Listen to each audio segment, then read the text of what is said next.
Hello दोस्तों, मैं आपका मित्र प्रमोद भारती फिर एक दूसरे भाग में श्रीमद् भागवत गीता और रामायण का प्रोग्राम इसमें कहने जा रहे हैं। महाराज जी उनके श्री मुख से वाणी को सुनिए। अब बोलिए। बोलिए राजा रामचंद्र की जय।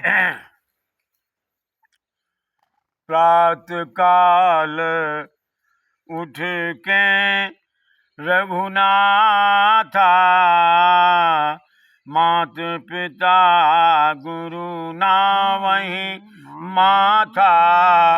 धर्म प्रेम बंधुओं, जो पार ब्रह्म परमात्मा अवतार लेके लीला करने को आए हैं, नरचरित कर रहे हैं, तो उसमें आदर्श ये है कि प्रातः काल बड़े सुबह भगवान उठते हैं और क्या करते हैं, मात पिता गुरु नावहि माथा। काल भी जो भौंकत हो आज दूंधा दे हो। मात पिता गुरु नावहि माथा। धर्म प्रेम बंधुओं, माता पिता और गुरु के चरणों में माथा नवाने से क्या कोई लाभ है? हाँ है। क्या है जी? ऐसा लिखा है कि अभिवादनशीलस्य नित्य वृद्धोपि सेविना चत्वारि तस्य वर्धन्ते आयुर्विद्या यशो बलम। अपने से बड़ों को प्रणाम करने से, अपने से बड़ों का अभिवादन करने से, चरण छूने से 4 चीजों की वृद्धि होती है। आयुर माने आयु, विद्या बुद्धि, विद्या पढ़ना, आयुर्विद्या यश कीर्ति और बलम शारीरिक बल। ये 4 चीजें अपने से बड़ों को प्रणाम करने से बढ़ती हैं। और अगर अपने से बड़ों का असम्मान करोगे या उनको बेइज्जत करोगे तो ये 4 चीजें घटती हैं। किसकी बनी? देखो, राम जी ने गुरु जी को प्रणाम किया, माता को प्रणाम किया और पिताजी को प्रणाम किया। माता पिता गुरु नावहि माथा जी। और रावण क्या करता है? रावण कहता है, बूढ़े भयो नत मरत्यो तो ही, अब जनि ऋषि उपजावत मोही। मालबन से कह रहा है, जो कि रावण मातु पिता मंत्री बर, माल बनते अति जरठ निशाचर। ऐसे जरठ माने आप जानते हैं कि वृद्धावस्था के बाद जरावस्था आती है, तो 70-75 लगभग इस जरठ अवस्था के हैं। उनको भी रावण ये कह रहा है और नीत की बात कहने पर कह रहा है। उन्होंने नीत की बात कही कि अपनी लंका का सर्वनाश मत कराओ, जानकी जी को तुम अनीति पूर्वक लाए हो, वापस कर दो। सही है, ये धर्म कहता है। अगर नारी पाए फिर जाए जो तो न बड़ा ये रार। अगर जानकी जी को लेके वो लौट जाए तो लड़ाई लड़ने की, दुश्मनियाई बढ़ावे की क्या जरूरत है? तो इसके बाद भी लड़ते हैं तो फिर हम आप सजग होकर तैयार होकर उनसे लड़ाई लड़े। धर्म प्रेम बंधुओं, नीत की कहते हुए रावण ये कहता है उससे कि यहाँ से करिया मोह कर जा, भाग जा। तो देखो, रावण का गिना नहीं गया परिवार।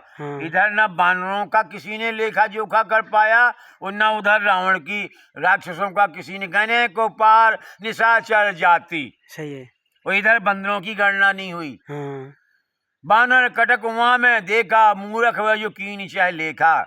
हमारा कहने का आशय, बुजुर्गों का सम्मान करने से रावण कुल सहित नाश को प्राप्त हुआ। और परमात्मा जहाँ जाम्बत जी की इज्जत हो रही है, जाम्बन जी से पूछा जा रहा है। जाम्बन जी के बगैर पूछे कुछ नहीं हो रहा है, क्योंकि वृद्ध हैं, आयु वृद्ध, ज्ञान वृद्ध, वयो वृद्ध हैं। आज भी हमारी आपकी समाज में आयु वृद्ध, ज्ञान वृद्ध, वयो वृद्ध होती, मगर हम आप उन सब की करने वाले तो करते कुछ कम लोग, ज्यादा लोग उनकी परवाह ही नहीं करते हैं, ना उन पर ध्यान देते हैं कि ये कुछ कह रहे हैं। वो कहें भी तो मना कर देते या कह के तुम क्या जानो। आजकल की दुनिया बहुत आगे है। तो धर्म प्रेम बंधुओं, रामायण हमें यही सिखाती है, विद्यार्थी जीवन आपका मंगल जीवन कैसे हो, जब आपके पास 5 लक्षण हों। हम खास तौर से अपने पढ़ने वाले बच्चों के प्रति इस बात को बताना चाहते हैं। कौन कौन से? काग चेष्टा बको ध्यानम, स्वान निंद्रा, ग्रह त्यागी, अल्पहारी तथैविचा। ये 5 लक्षण विद्यार्थी के होते हैं। कौवे जैसी कोशिश कि अगला लड़का जो बैठा है उसके पेन को देख के पीछे वाला लड़का नकल कर लेता है। त्याग चेष्टा बको ध्यानम, पढ़ते समय ध्यान बगुला जैसा हो। बगुला जब तक मछली ऊपर नहीं आती तब तक बिना कुछ हरकत किए ज्यों का त्यों खड़ा रहता है एक पैर की दम पर। बको ध्यानम स्वान निंद्रा, सोइए तो मगर कुत्ते जैसी नींद। कुत्ता सोता तो है मगर आने वाले को देख लेता है कि हमारे मालिक के संपर्की हैं या नए हैं। अगर नए हैं तो सबको सोच जानत कुत्ता खाना बहाल भौंक के और जा लगे जैसे काटें खात हो। स्वांद्रा गृह त्यागी, ज्यादा घर से विद्यार्थी की ममता रहेगी। 8-15 रोजे छुट्टी ले लेके स्कूल से घरे आ उतरे, वो पढ़ाई क्या करे। गृह त्यागी अल्पहारी, कम भोजन करने वाला कम सोएगा और पढ़ेगा, और ज्यादा भोजन करने वाला सोएगा ज्यादा पढ़ेगा कम। तो ये 5 लक्षण विद्यार्थी के हैं प्यारे, जिनके ऊपर चलने से आज भी विद्यार्थी अपनी बहुत अच्छी अंक तालिकाएं बना रहे हैं और सिलेक्शन में आ रहे हैं, नौकरियां मिल रही हैं। नौकरियां उनको नहीं मिल रही हैं जो पढ़ने में कमजोर, कार्य करने में कमजोर। अब बताओ ऐसे को कौन नौकरी मिल जाती है, चलता है, लेकिन यही होता है। सही बात है। क्योंकि विद्यार्थी का जीवन विद्या दानम महादानम, सुखार्थीना कुतो विद्या विद्यार्थीना कुतो सुखम। सुख चाहने वाले के पास विद्या नहीं आती। सही है। और विद्यार्थी है जो पढ़ रहा है वो सुख नहीं चाहता। हमारे आपके कई विवेकानंद जैसे ऊंचे ऊंचे विद्वानों की जीवन की गाथाएं हैं कि इन्होंने उस समय के ज़माने में प्रकाश न होने से जो चौराहों पर लाइट जला करती थी, उस चौराहे की लाइट में पढ़ के और अपना नाम रोशन किया, अपने कुल का नाम रोशन किया और दुनिया को शिक्षा देने वाले बन गए। क्योंकि लिखा रहता है विद्यालयों में कि शिक्षार्थ आइए सेवार्थ जाइए। तो प्यारे मनुष्य जीवन का तो यही है। वैसे लिखा भी है कि येषां न विद्या तपो न दानम ज्ञानम न शीलम गुणो न धर्मा ते मृत लोके भुवि भार भूता मनुष्य रूपेण मृगाश्चरन्ति। धर्म प्रेम बंधुओं, ऐसा न विद्या, विद्याएं इतनी हैं कि एक ही विद्या सीख लो और सीख ली जाए तो सारा जीवन उसी में गुजारा चल जाएगा मैं परिवार के। बशर्ते विद्या की आपके पास क्वालिटी हो, उसमें आप अच्छा जानते हो, चाहे इलेक्ट्रीशियन हो या मैकेनिक हो या पेंटर हो, आप कुछ भी हो, आपके पास कोई भी तकनीक अच्छी हो। ऐसा न विद्या तपो न तप करते हो, दानम न दान करते हो, ज्ञानम न ज्ञानी हो। ज्ञान तो जब हो जब सत्संग करोगे। ज्ञानम न शीलम, इतना सब कुछ होने के बाद आदमी में शील नहीं रहता, तो शील जरूरी है। ज्ञानम न शीलम गुणो न धर्मा, न धर्मात्मा हो। ते धर्म की परिभाषा क्या है? आत्मनि प्रतिकूलानि परेशान न समाचरित। जो आचरण आपको अच्छा न लग रहा हो वो आचरण आप दूसरों के साथ न करें, धर्म की परिभाषा हो गई।